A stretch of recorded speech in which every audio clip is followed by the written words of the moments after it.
पर इस बंदे को क्यों परेशान कर रहे हो भैया?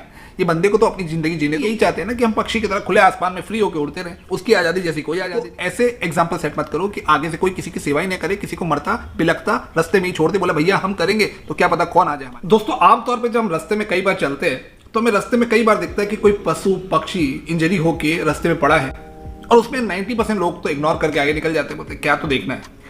पर उसमें से 10% लोग जो लोकल रहते हैं या थोड़े बहुत गाड़ी रोक के देखते हैं कि भैया क्या हुआ है देखा जाए, और उसमें से 1-2% या 2-3 लोग ऐसा सोचते हैं कि चलो इस पशु पक्षी को या इंसान को बचाया जाए, या तो खुद उपचार करते हैं या फिर उसको नज़दीकी अस्पताल पे पहुंचा देते हैं ताकि उसका ठीक से उपचार हो जाए।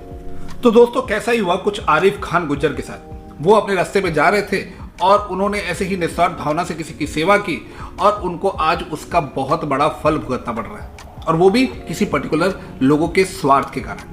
कुछ तो लोग जान गए होंगे, और कुछ जो जानकारी है मैं आपको इस वीडियो में बताऊंगा ताकि आपको एग्जैक्ट पता चले। और कुछ लोग इस स्टोरी के बारे में कुछ भी नहीं जानते, उनके लिए थोड़ा सा स्टोरी के फ्लैशबैक में जाना जरूरी है ताकि वो इस पूरी वीडियो की बात को समझ सके। तो दोस्तों गुज्जर जी पहुंचे जंगल में ऐसे वॉक करते हुए, और उनको एक सारस रास्ते में पड़ा हुआ मिला। उनके मन पसीज गया और निस्वार्थ भावना से उसे उन्होंने उठा लिया, क्योंकि देखा कि उसके पैर में चोट लगी हुई है जिसके कारण वो उड़ नहीं सकता, और वो निरस्त अपनी जमीन पे लेटा हुआ। ये जो सारस पक्षी है हम खेत में थे वहीं हमको मिला था, ये चोटिल था, इसका पैर टूटा हुआ था, तो हम घर इसको ले आए, इसका इलाज उसको अपने घर ले आए, उसका इलाज किया।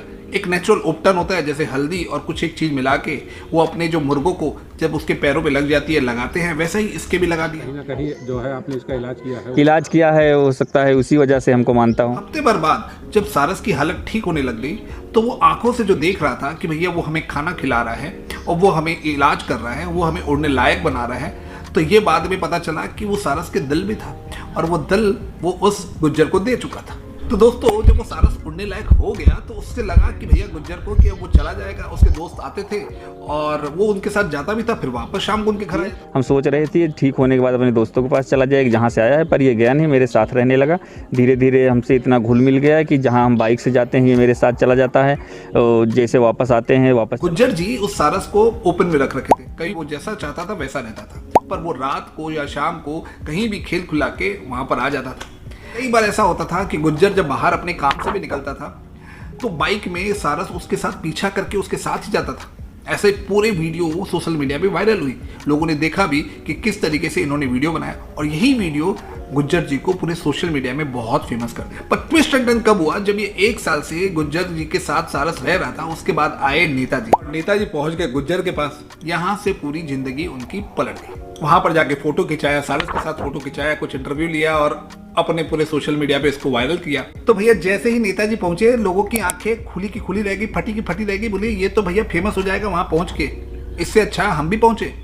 पर ऐसे ही इन बिटवीन हुआ क्या कि जो वन विभाग है उसकी बहुत बड़ी एक कुंभकर्ण की जो नींद थी वो खुली, उनके अलार्म की घंटी अचानक बजने लग गई। बोले भैया उठो, सारस हमारा निकल चुका है, उसको लेके आओ। और सारस को अपने जंगल में लाने के लिए वहां पर वो गुज्जर जी के घर, या कह सकते हैं सारस के घर पहुंच गए। वहां जाके उन्होंने कहा गुज्जर जी नमस्ते, तो गुज्जर जी बोले नमस्ते भैया। तो बोला हमें सारस को ले जाना है। बोला कहाँ ले जाना है? जंगल में। बोला हम तो छोड़ दिए, ये तो जाता ही नहीं, ये तो खुला है, इसकी इच्छा होगी तो चले जाएगा। बोला नहीं हमें ले जाना पड़ेगा, हमें बर्ड सेंचुरी में छोड़ना पड़ेगा। तो बोले ठीक है आप ले जाइए, पर इसको अच्छे से रखिएगा। तो बोले ठीक है। वो बर्ड सेंचुरी में ले गए, वहाँ भी ठीक से नहीं रहा, फिर उन्होंने उसको शिफ्ट किया चिड़ियाघर में, वहाँ भी वो ठीक से है कि नहीं है। पर गुज्जर जी ने बोला कि भैया उसे फ्री छोड़ दो, वो फ्री में ज़्यादा अच्छा रहेगा, जहाँ उसकी इच्छा है वहाँ रहेगा। मैं भी यही बोलता हूँ भैया वहीं छोड़ दो ना। जब वो ऐसा, उसके इतनी समझदार है सारस कि वो जिसने उसकी रक्षा की, जिसने उसकी सेवा की, वो उसको छोड़ के कहीं नहीं जा रहा है, तो वो इतना समझदार तो जरूर होगा कि उसको कहाँ जाना है वो खुद समझ सकता है।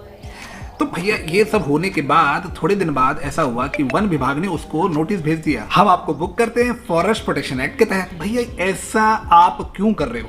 एक साधारण सा इंसान जो कि निस्वार्थ भावना से एक पक्षी को बचाया, उसकी सेवा किया, उसके दवा दारू किया, अब वो पक्षी उसको छोड़ के नहीं जाना चाहता था तो वो नहीं गया।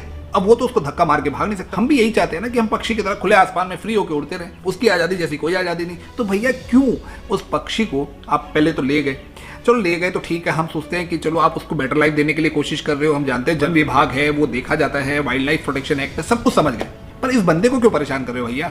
ये बंदे को तो अपनी जिंदगी जीने दो। उसको ऐसे एग्जाम्पल सेट मत करो कि आगे से कोई किसी की सेवा ही नहीं करे, किसी को मरता बिलकता रास्ते में ही छोड़ दे, बोला भैया हम करेंगे, तो क्या पता कौन आ जाए हमारे घर। तो मुझे तो लगता है कि वन विभाग को और जितने नेता है जो अपने स्वार्थ को पूरा करने के लिए यहाँ पहुंच रहे हैं और उसके बदले बयानबाजी कर रहे हैं, तो इस साधारण इंसान को साधारण रूप से अपनी जिंदगी जीने दो, ताकि वो एग्जाम्पल सेट हो सके, आगे किसी की जिंदगी बच सके।